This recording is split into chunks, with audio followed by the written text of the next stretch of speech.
Nama Kiai Haji Maksum Jauhari alias Gus Maksum salah satu tokoh Nahdlatul Ulama, NU, asal Kediri ini tak bisa dilepaskan dengan keberadaan ikatan pencaksilat Pagar Nusa, pagarnya NU dan bangsa. Selain itu, Gus Maksum merupakan cucu pendiri Ponpes Lirboyo Kediri, Kiai Haji Abdul Karim. Pria kelahiran Kanigoro, Kediri tanggal 8 Agustus tahun 1944 lalu ini sejak kecil telah memiliki kelebihan dan karomah. Sedangkan beliau wafat di Kanigoro pada tanggal 21 Desember tahun 2003 lalu dan dimakamkan di pemakaman keluarga pesantren Lirboyo dengan meninggalkan semangat dan keberanian yang luar biasa. Diceritakan bahwa beliau mampu melompat dan melayang dari satu tiang ke tiang yang lainnya di Masjid Kanigoro. Dia juga mampu berputar cepat di atas piring tanpa pecah laksana gangsing, padahal waktu itu dia belum mahir ilmu silat. Sejak kecil Gus Maksum sudah gemar lelaku batin dan belajar pencaksilat sehingga ketika beranjak dewasa dia lalu melanglang buana ke beberapa daerah di Pulau Jawa untuk berguru ilmu silat dan kanuragan. Selain menguasai banyak aliran silat dengan sempurna, dia juga memiliki banyak kemampuan linuwih lainnya. Sehingga namanya identik dengan dunia persilatan, tenaga dalam, dan pengobatan. Konon Gus Maksum juga pernah melempar seekor kuda seperti melempar sandal. Padahal waktu itu bobot angkatan beliau tidak lebih dari 20 kg. Kisahnya terjadi saat Gus Maksum masih remaja. Saat itu dia membantu salah seorang familinya untuk memasang sapi bajakannya. Ketika hendak memasang tiba-tiba sapi itu mengamuk dan dengan cepat dan kuat menerjang ke arah dada Gus Maksum. Dengan refleks dia menangkis sehingga apa yang terjadi membuat semua orang yang melihatnya heran karena sapi itu terpelanting beberapa meter jauhnya. Saat kecil, dia belajar agama pada orang tuanya, Kiai Haji Abdullah Jauhari di Kanigoro, masuk SD Kanigoro, 1957, lalu melanjutkan ke Madrasah Sanawiyah Lirboyo, namun tidak sampai tamat. Selebihnya banyak diisi dengan pengajian-pengajian di pesantren Lirboyo. Namanya juga sempat terdengar ke seluruh pelosok daerah ketika menjabat komando penumpasan PKI dan antek-anteknya di wilayah Kediri dan sekitarnya. Salah satu kisah yang menunjukkan karomah Gus Maksum adalah ketika bentrok dengan orang-orang PKI di alun-alun Kediri. Gus Maksum yang waktu itu sangat muda usianya mampu mengalahkan belasan orang-orang PKI sendirian.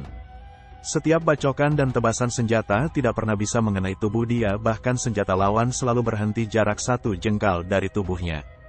Kalaupun ada yang sampai mengenai tubuh dia, senjata-senjata itu tak ada satupun yang melukainya. Dalam pertarungan itu, Gus Maksum bukan hanya menggunakan olah kanuragan, tapi juga dengan olah batinnya. Gus Maksum juga dikenal dengan penampilan nyentriknya karena berambut gondrong, jenggot dan kumis panjang. Dia juga bersarung setinggi lutut, memakai bakyak, berpakaian seadanya, dan tidak makan nasi. Sikapnya tegas, karena itulah namanya banyak digandrungi anak-anak muda NU. Penampilan Gus Maksum dengan rambut gondrongnya bukan sekedar gaya atau hobi semata. Tetapi rambut gondrongnya itu merupakan sebuah ijazah yang didapat dari gurunya, yaitu Habib Baharun Merican Kediri. Hasil dari pengamalan itu sering terjadi keanehan-keanehan terkait dengan rambutnya. Di antaranya rambut Gus Maksum bisa berdiri, bisa mengeluarkan api, serta tidak mempan dipotong. Bukti daripada itu adalah, pada dekade 1970-an dia pernah terjaring razia rambut panjang. Namun terjadi keanehan, setiap kali aparat menggunting rambutnya, rambut itu tidak terpotong. Bahkan setiap gunting yang tajam beradu dengan rambut beliau selalu mengeluarkan percikan api. Menanggapi kejadian tersebut dalam berbagai kesempatan Gus Maksum hanya berkata semua hanyalah kebetulan saja dan berkat pertolongan Allah SWT. Sebelum mendirikan Pagar Nusa, kelebihan dan karomah Gus Maksum muda teruji ketika diundang menghadiri pertandingan silat di Kediri Timur.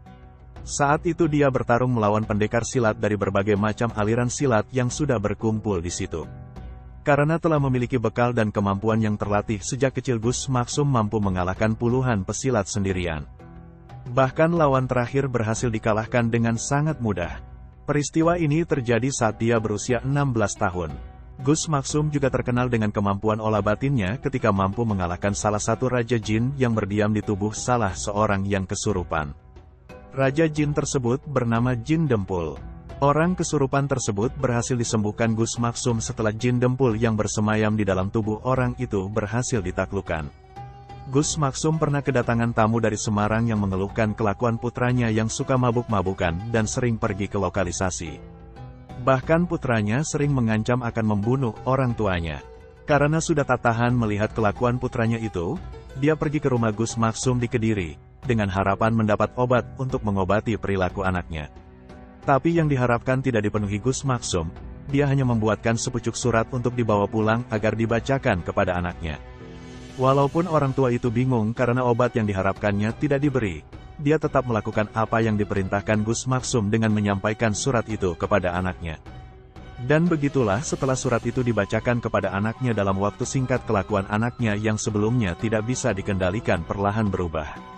Singkatnya, kelakuan anak itu tidak lagi nakal seperti dulu. Kelebihan lainnya dari Gus Maksum adalah saat NU masih menjadi partai sering bentrok dengan masa LDII yang dulu bernama Darul Hadith, dan waktu itu termasuk underbow dari partai pemerintah. Suatu ketika masa LDII, Golkar berkonvoi melewati jalan depan pesantren Lirboyo. Saat itu Gus Maksum sedang menerima tamu. Ketika arak-arakan itu sampai depan dalam Gus Maksum, beliau langsung keluar karena mendengar bising suara knalpot dan klakson kendaraan yang memekakkan telinga. Melihat gelagat yang kurang baik ini, secara refleks Gus Maksum mengacungkan jari telunjuknya ke arah mereka. Keajaiban pun terjadi dengan serta-merta seluruh ban kendaraan yang mereka tumpangi bocor secara serentak. Karena bannya bocor, rombongan konvoi itu tidak bisa melanjutkan arak-arakan, akhirnya terpaksa mereka pulang dengan mendorong kendaraannya masing-masing.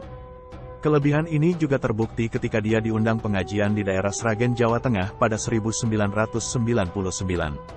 Waktu itu tanpa ada sebab yang jelas tiba-tiba ada orang yang menikamnya. Akan tetapi untungnya Gus Maksum tidak terluka sedikit pun, hanya pakaian yang dipakai robek kena tikaman. Lalu pakaian itu pun beliau simpan karena pemberian dari salah seorang sahabatnya. Gus Maksum juga disebut-sebut kebal terhadap santet. Sudah tidak terhitung banyaknya dukun santet yang pernah dihadapi. Sejak kecil Gus Maksum sudah terbiasa menghadapi berbagai macam-macam aliran ilmu santet. Beliau juga tidak segan-segan untuk menantang para dukun santet secara terang-terangan. Hal itu dilakukan karena santet menurut Gus Maksum termasuk kemungkaran yang harus dilawan. Kekebalan Gus Maksum terhadap santet juga sudah pembawaan sejak lahir, karena dia masih keturunan Kiai Hasan Besari, Ponorogo. Menurut Gus Maksum, sebagai muslim tidak perlu khawatir terhadap santet. Karena santet hanya bisa dilakukan oleh orang-orang kufur atau murtad. Yang penting seorang muslim haruslah selalu ingat kepada Allah dan bertawakal kepadanya. Di antara pengalaman Gus Maksum mengenai santet diantaranya dialaminya ketika menginap di desa Wilayu, Genteng, Banyuwangi, sekitar jam 1:30 malam. Saat hendak istirahat, tiba-tiba dari arah ke-8 muncul bola api sebesar telur terbang menuju ke arah pahanya. Dengan santai Gus Maksum membiarkan bola api itu mendekatinya. Ketika bola api itu sampai ke paha, dia cuma tanya, "Banyol ta, mau bercanda ya?" Seketika itu juga bola api itu melesat pergi di tengah kegelapan malam. Satu lagi kejadian yang pernah dialaminya, ketika bermalam di desa Kraton, Rangge. Saat Gus Maksum beristirahat, dia didatangi kejadian yang berusaha mencekiknya. Tapi usaha itu dibiarkannya saja. Setelah beberapa lama baru ditanya Gus Maksum, "Mau main-main ya?" Langsung saja kera itu lari menghindar dari Gus Maksum. Sebagai pentolan utama NU, Gus Maksum selalu sejalur dengan garis politik NU, namun dia tak pernah terlibat politik praktis, tak kenal dualisme atau dui fungsi. Ketika NU bergabung ke dalam PPP maupun ketika PBNU mendeklarasikan bergabung dengan PKB, Gus Maksum selalu menjadi jurkam nasional yang menggetarkan podium. Namun dirinya tidak pernah mau menduduki jabatan legislatif ataupun eksekutif.